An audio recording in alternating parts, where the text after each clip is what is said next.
सुनाला सासाजवळच होत्या. आता सासरू असं राहिले का? सासरू असं नाही राहिले ना, आता कोणी बोलू देत नाही. नाही, मुलगा बघत होता पण सून नव्हती बघत. सून नवऱ्याला म्हणायची, म्हाताऱ्याला विचारायचं नाही. आणि मी तर म्हणतो भगवंताचा आशीर्वाद आहे की ते इथं आल्या आनंदाने जीवन जगतात. याच्यापेक्षा आनंद मोठा कोणताही नाही. त्यांना साड्या दिल्या जातात, औषध फ्री ऑफ चार्ज दिलं जाते, त्यांच्याकडून 5 पैसे न घेता. माझं नाव गोपाळ बबनराव तानडे. इथं या महिलांची देखरेख करण्यासाठी साहेबांनी मला आणलेलं आहे, दारुंटे साहेबांनी. तर मी सिक्युरिटी म्हणूनही काम करतो आणि इथली सगळी देखरेख मी पाहतो. आश्रमामध्ये किती महिला आहेत? 50 महिला आहेत आणि ते सर्व निराधार महिला आहेत. बाहेरगावच्या आलेल्या आहेत. इथं ज्यांना खरंच आश्रयाची गरज आहे त्या महिलांना आम्ही इथं ॲडमिशन देतो. बऱ्याचशा अशा बाया आहेत की बाहेरगावून आल्या, इथंच राहतात. त्यांचे नातेवाईकसुद्धा इथंच येऊन भेटतात.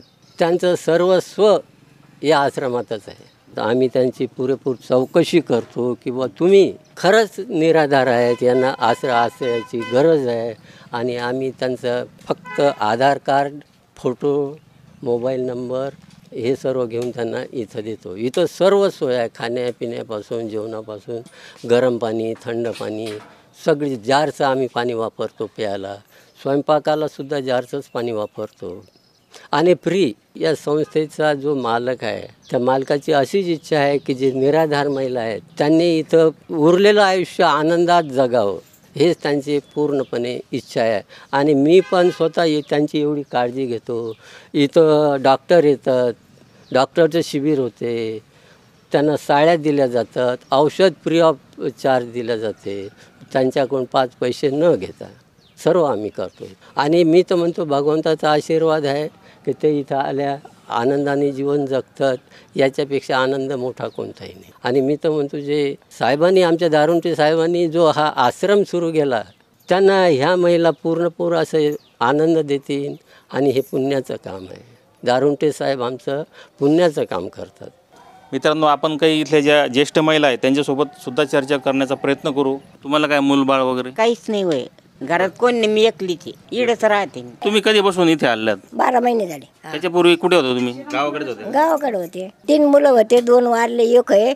आता मुलगाचं मग जीव तुटत, सुनबाईला कोई जीव तुटत म्हणून मी इथं आले आश्रम म्हणते. मुलांनी सोडं माझ्या मनाने आले. मुलगा असताना कुठे राहायचे मग तुम्ही गावामध्ये? मी वाईली राहत होते, करून खात होते. स्वतः करून काय? हा, मुलगा बघत होता पण सून नव्हती बघत. सून नवऱ्याला म्हणायची, म्हाताऱ्याला विचारायचं नाही. बरं. मित्रांनो, ही खरंच भीषण परिस्थिती आहे. म्हणजे आईने मुलाला जन्म द्यायचा, त्याला वाढवायचं, त्याचं भविष्य घडवायचं आणि त्यानंतर त्या मुलाने त्या आईला वाऱ्यावर सोडायचं. बरं. तुम्हाला काय मूलबाळ वगैरे काय? 3 मुलं, 3 मुली.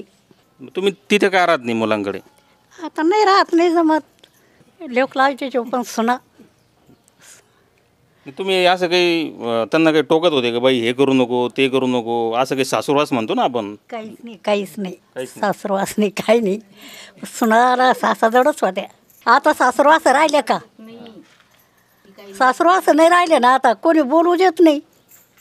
समाजामध्ये सुद्धा काही चांगले लोक आहेत की ते अशा व्यक्तींना आधार देतात आणि त्यांच्या जीवनामध्ये एक नवी दिशा देण्याचा प्रयत्न करतात. त्यांच्यासाठी ती उभारी घेतात. या संस्थेचं आपण खरंच कौतुक केलं पाहिजे. वायगाव, तालुका गंगापूर, जिल्हा छत्रपती संभाजीनगर इथली ही संस्था आहे.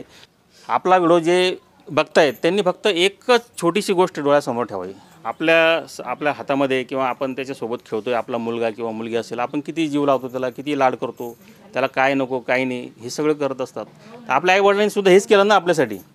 तुम्ही असं इमॅजिन करा की तोच मुलगा मोठा झाला आणि तुम्हाला वाऱ्यावर सोडून दिलं, कसं वाटेल? आई वडील म्हणजे आपले देव आहेत.